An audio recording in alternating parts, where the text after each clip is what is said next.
So I just wanted to chat about VHS and stuff. VHS, hell yeah. Do you remember what it even stands for? Video home system. Video home system. That was my understanding. Video home system. You could watch a video at home.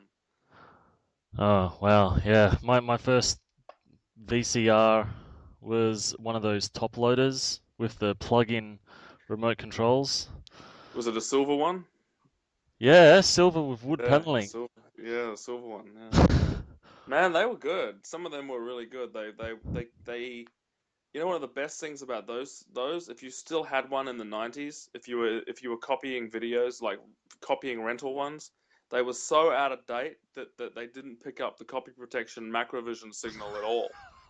So the best thing about those top loading ones is they were just so dead basic, and they lasted a long time. They weighed a ton, but you could safely copy if you just had one of them just to play back the rental tape, and you could record onto another VCR that was a more modern one. Didn't matter as long as you had one of those top loading ones. Most of them didn't pick up the macrovision copy protection signal, so that was great. Uh, it's kind of like a really old guy that just laughs in the face of the problems the modern world throws at him.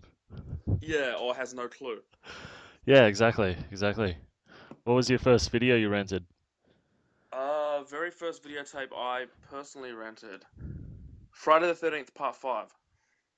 Really? How old are you, Yeah. man? Me, 30, almost 37. Me too, me too. Yeah, I didn't rent it on release. I rented it, later. It was like it was a couple of bucks in the video store, and so I went, oh, Friday 13th. I've heard of them. That's that guy with the mask, and I started at number 5. So you can imagine how confused I was, right? Right, Because it's like reading about the Halloween movies, and then your first one's number 3. You kind of like, whoa, what's going on? right.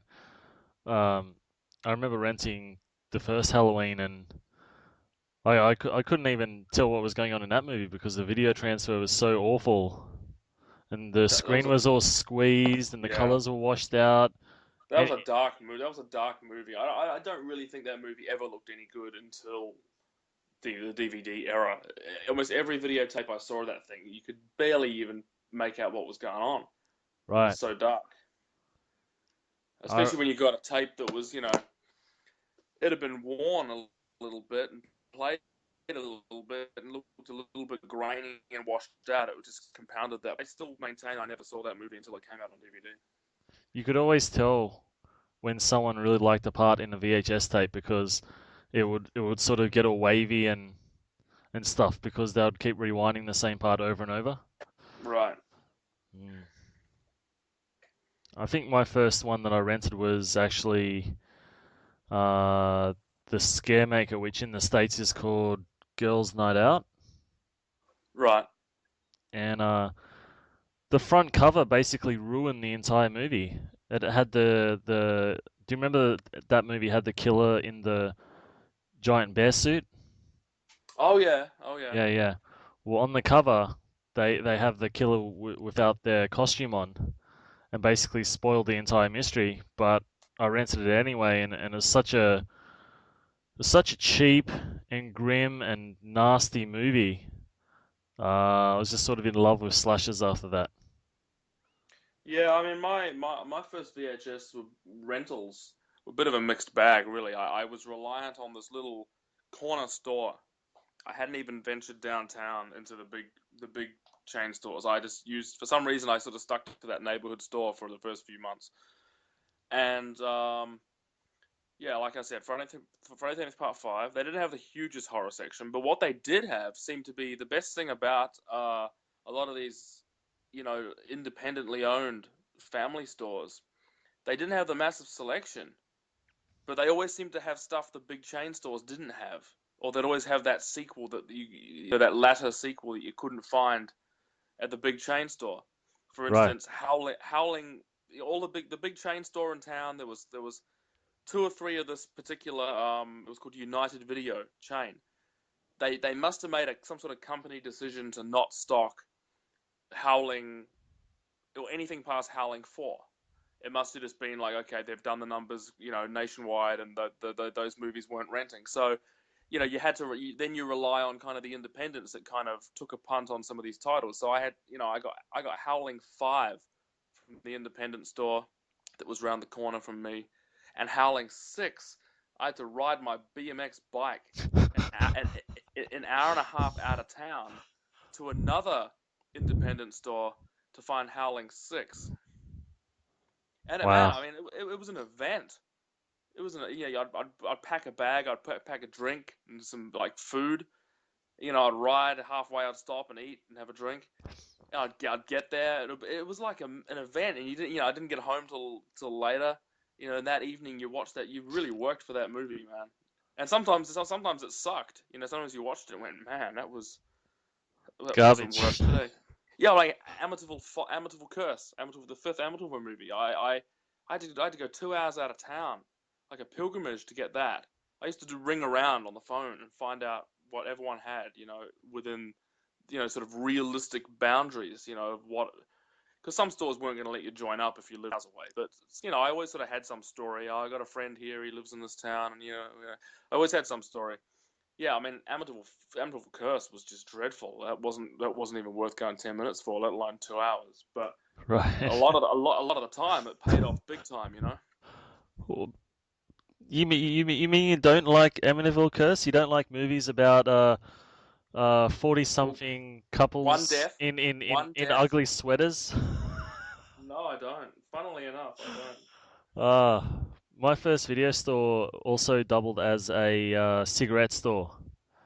So Awesome. there's always this sleazy undertone because kids would be taking letters to the store to get cigarettes for their parents, and I'll be taking a letter from my parents to rent horror videos.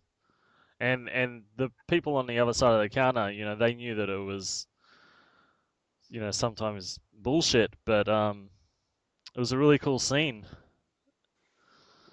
Well, yeah. I mean, I got the letter. The letter thing used to work for me. I mean, I rented things like Killing Spree, which was an 18, and it was just in New Zealand. There was a what was there was Obviously there was a G, there was a PG, there was a PG-13, and then there was a 16 and an 18. And I was renting all these at 12.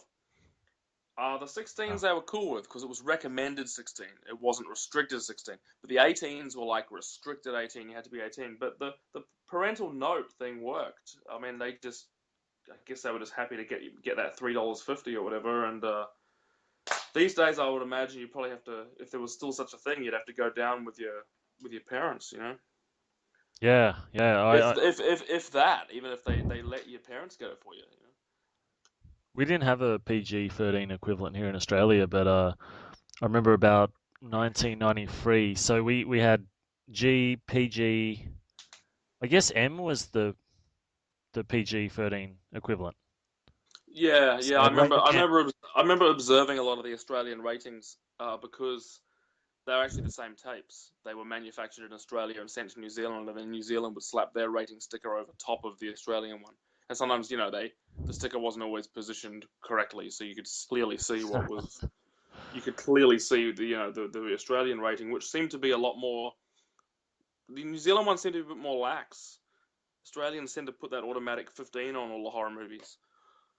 Right, right. It was a big deal when the MA rating came out here. So that was between M and R, which is restricted. So MA was for 15 and over.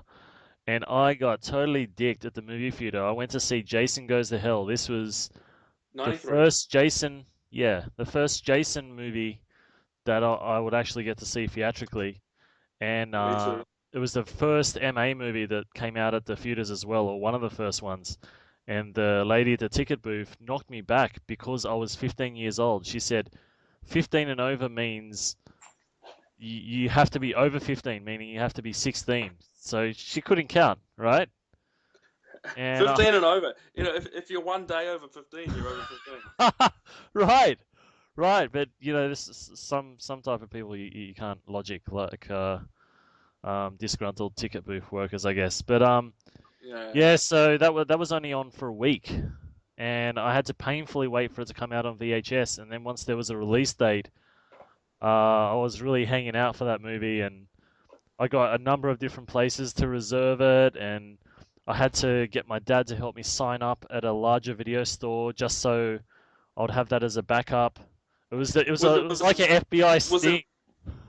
was it really that one of two things here? Was there really that many people interested that it was going to be sold out on day one or rented out on day one, or was there just not that many stores getting it in your area? Yeah, yeah. Well, here in Australia, the Friday the 13th movies got a bit of a raw deal on video since probably since part six or something. I just remember them being really kind of major in the mid '80s, but then after I guess part five, that they became a bit more scarce.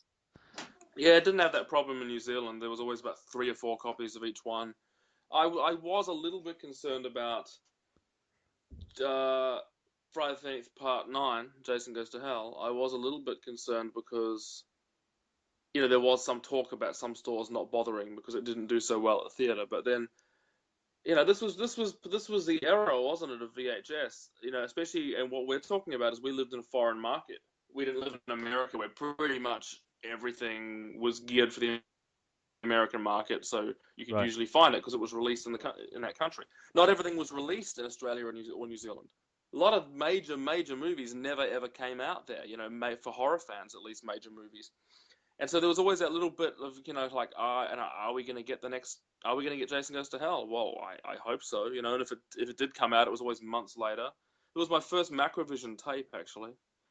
I had to Oh, use one of those, like going back to what we're talking about with the top loading silver machine. One of my neighbors had one of them. I had to borrow that machine. And that's how I had this brainwave that maybe an old machine wouldn't pick up the Macrovision. That's how I got educated that these old top loading ones were too old, that the Macrovision signal just didn't work. right, right. So that was great. I got a good, nice, clean copy of Jason Goes to Hell. Because you couldn't buy it. They didn't have sell through then. And if they did, it was like Disney movies. You couldn't just go and buy the new Friday the 13th. You were forced into piracy. You had to rent it. And if you wanted to own it, you had to make a copy.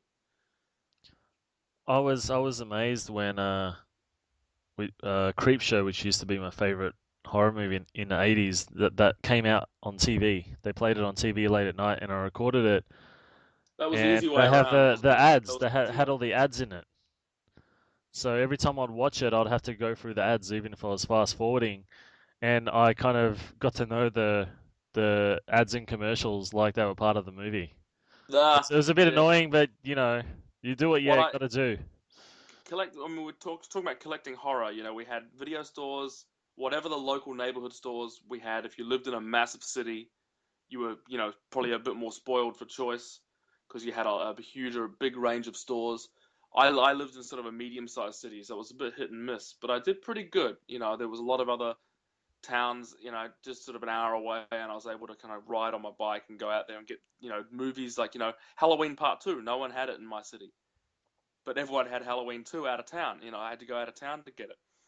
Sleepaway Camp 1 and 2, I had to convince my parents to drive an hour to the next city and join a store with some cock and bull story about how, like, my dad's going to start working in that city and we're going to be commuting back and commuting.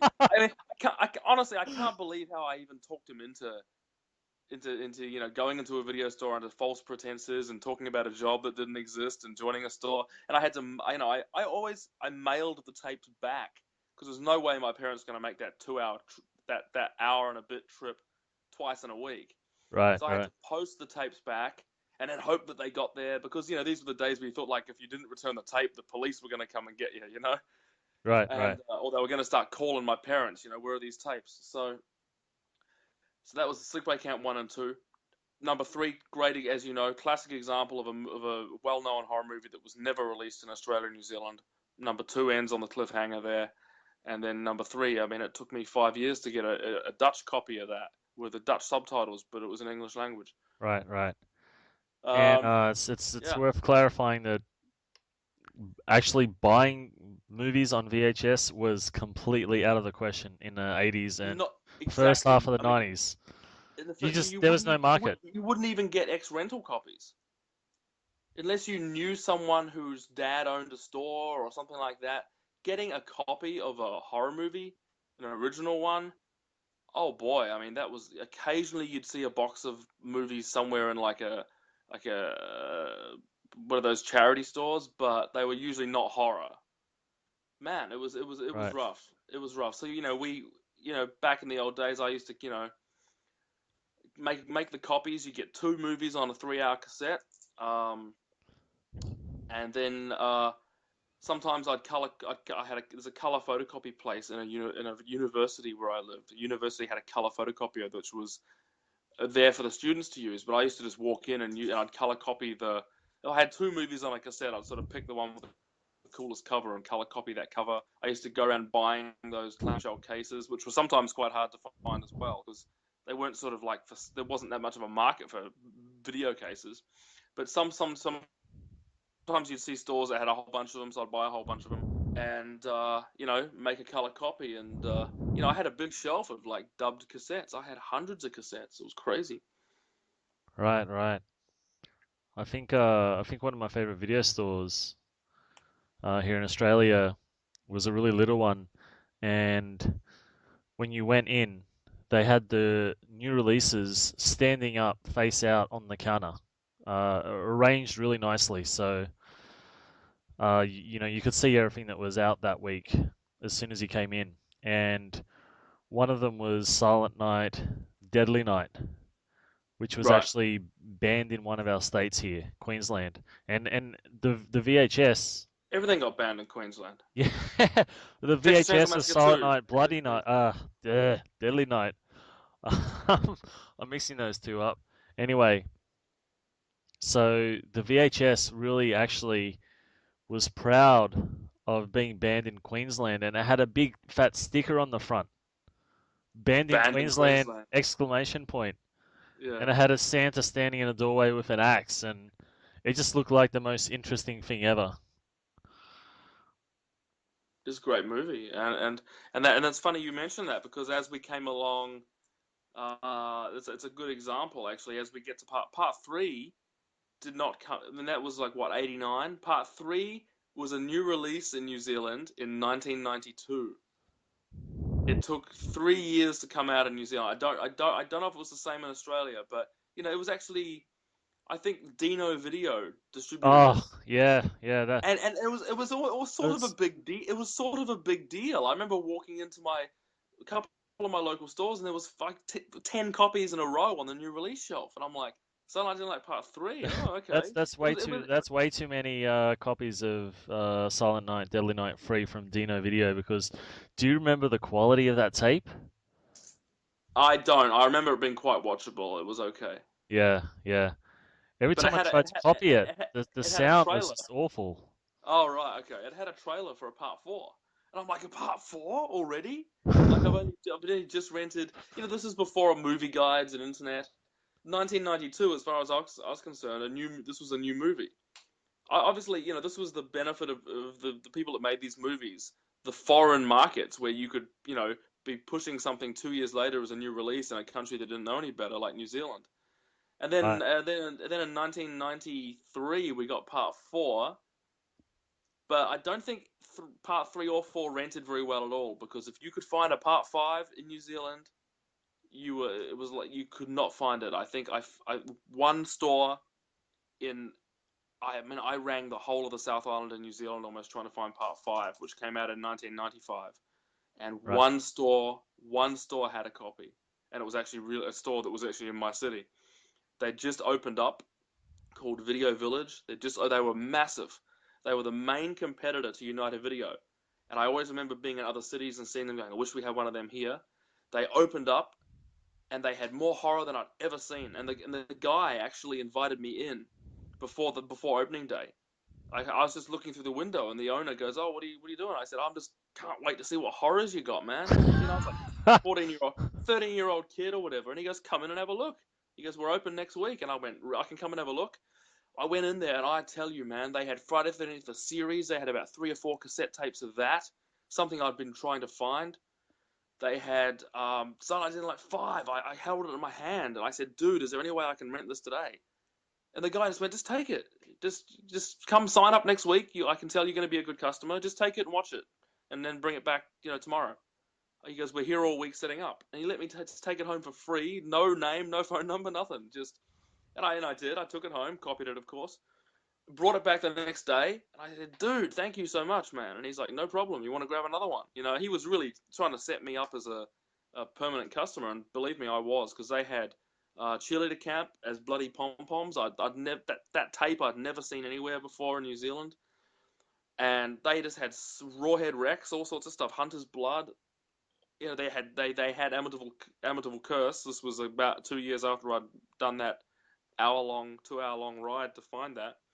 It was like whenever a new video store chain moved into town, it was always exciting because it was like, what were they gonna have? What are they gonna have? Yeah, yeah. It was some of the best stores here in Australia were sort of little ones that popped up out of nowhere, and you also got the sense that they might close down just as easily. So you kind Yeah, of you scooped up what you could while you could. exactly. Um, One of these little stores I remember in the mid '80s. I was I was I was a kid at the time, and you don't know everything when you're a kid, and sometimes you take things very literally.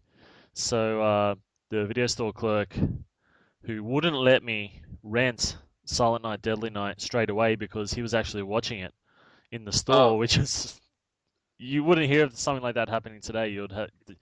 They'll oh yeah. they'll they'll be all over Facebook as evil store, displaying gore and people will be up in arms and stuff. But Oh yeah. he's just your typical badass video clerk. Didn't want to rent a tape out because he wanted to watch it a few times, but he did suggest me to rent April Fool's Day, and he explained to me that it was sort of a spoof of Friday the 13th and all these other horror movies. But the way he explained it, there was something lost in translation, and because I was a kid, the way I heard it was that this movie would have Jason and Michael Myers and basically all the characters from the major horror movies in it. I was so Right, disappointed, right. but that turned out to be a pretty sweet movie anyway. Yeah, it was a good movie. Another one I liked was the one that was every store had it, and I didn't rent some of the ones that I saw in every single store. I didn't rent because I sort of was focusing on some of these, things like, oh, I don't see that tape everywhere. What's this one all about? But it was something that was everywhere. It was American Gothic. Uh, with Rod Steiger? Michael J. Pollan was in it. American Gothic. Yeah, I think we're talking about the same one. The When they pitchforks. get oh yeah yeah yeah The old couple holding the pitchforks. yeah And it was on Virgin Video, and for some reason I associate that and April Fool's Day together. Do you know why? Because I had them both on the same tape, and the other thing we'll come to is if you had two movies on the same blank cassette. Now I don't know if you've got American listeners, but I believe that the most typical blank VHS over there was a 2 hour one because of the NTSC signal is different from the PAL signal. right One of those 2 hour US tapes actually runs as 3 hours in New Zealand, Australia, and I believe Europe. So it was actually the same tape, but it just ran at a different speed. right So yeah, we get a 3 hour blank tape, and I could get two movies on there because they always ran for 85 minutes. Sometimes you'd get 91 minutes, and something could be 87 or whatever. But if you had two movies on the one blank cassette, those two movies were kind of married for life in your mind. If I had Sleepaway Camp 2 and Slaughterhouse Rock on one tape, those two movies were forever joined. I'll always think of one and then the other. right right. I think I had Night of the Comet and Blade Runner. And it's always Right. good when you kind of see some sort of theme or some sort of element that links the two movies. Yeah, and it was always nice to try and have sequels in chronological order. You didn't want to have Halloween 5 and then Halloween 2 on the same on the same Yeah, day. But yeah. sometimes it just happened because you didn't have a space on another tape, did you? And you thought, well, I'll just have to put it here. We were really concerned about quality, so getting two movies onto a tape standard speed. That was preferable. I remember when things started sliding into the darkness because first I started recording things on long play, which meant 4 movies on one tape. And it wasn't so bad. Long play was pretty good. If you had a good, nice, clean original and a nice, clean, brand new blank tape, and it wasn't a tape that had been all beaten up, Right, long play was actually fine. There was very, very little wrong with it. It suffered more audio wise than video, I thought. But right, right. for a movie, audio wasn't really a big deal. You know, for a music video, it was. But I used to, after I wound up sort of feeling like I was drowning in cassettes with my mum going like, "How many of these things are you going to get?" I started just as a rule just going okay, or long play four to a tape. The only time I would put it on standard play was if I was using like a friend's dub of an original, where there was like an extra generation. Right, right. I would maintain standard play. But you know what? The minute I started using long play and putting four on a tape. You're right. That is when things started getting a little messy because I don't know. I think just having that much on a tape made it harder to manage it, harder to find stuff, harder to you'd be writing on the label a little bit smaller. Sometimes you'd get a better version of a movie, a better quality version, and you couldn't sort of just tape over the one you had because it might interfere with the three other movies on the cassette. So then you'd tape it again on Oh another one. yeah, yeah. And it started getting kind of, that's when things started getting, I don't know, just a little. I think that 2 movies on one tape was just a nice, comfortable way to go because you can't really cock that up too much. I kept going down that slippery slope, and I'm pretty sure in the final days, when you and I were renting stuff from the same video stores, I was When sticking I moved things over, on when I moved over, extended play. I moved over to Sydney, Australia, yeah, and we hooked up, and yeah, yeah, EP. It was kind of like, Extended play, yeah, horrible. it kind of got to that point where you're like, why bother, you know? Why bother? But the picture was still okay. It just wasn't. No, it No, wasn't, Giles. the picture was kind of okay, you know. Have you ever bought or rented a videotape that wasn't quite right? It may have been a pirate copy, an illegal and inferior copy for which you paid good money. Pirated tapes are recognizable by poorly presented or photocopied jackets, poor sound and or picture quality, the lack of censor and other labels on the face and spine of the tape, and the absence of warnings, such as this at the beginning of the tape presentation. Pirate tapes rob artists and studios of their rightful income and add to the cost of a video to the consumer. Video piracy is a major problem in Australia. Please help us stop it. If you buy or rent a tape which you believe is not the genuine article, please phone this toll-free number for advice. Or write to Post Office Box 515 Mona Vale, New South Wales 2103. This message is brought to you by the Australasian Film and Video Securities Office.